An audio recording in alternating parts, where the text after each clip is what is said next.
Element 4 is looking at research methodologies. This is quite a large element, focusing on all the activities involved in undertaking research.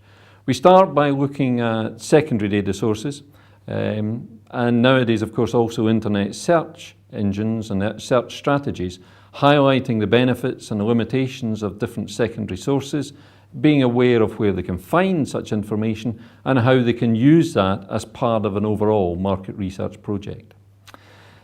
We then focus on observation.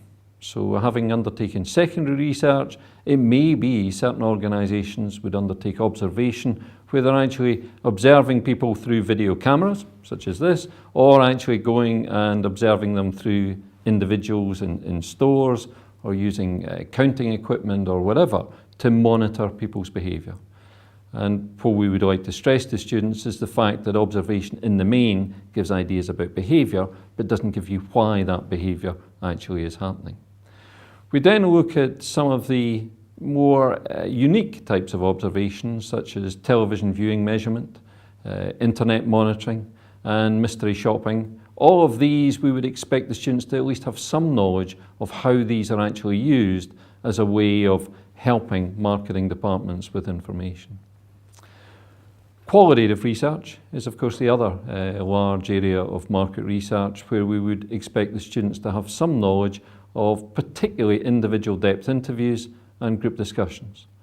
So understanding what's involved in each of these activities, how these activities are managed, and how they play a part in providing what types of information for research purposes. So the aspect is about depth of information coming from qualitative as opposed to more quantitative information being used at a more limited depth basis.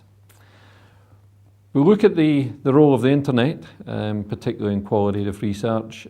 This is relatively new at this stage, but it would be worthwhile students being aware that people are using chat rooms or social networks to obtain some qualitative research with customers actually be involved in discussions on a whole range of topics.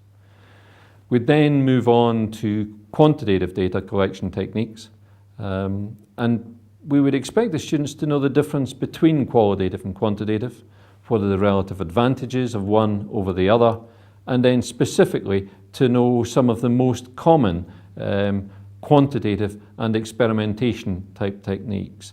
So looking at things like telephone research, personal interviews, looking at online surveys to try and understand what are the advantages and disadvantages of each of these methods for what needs to be undertaken.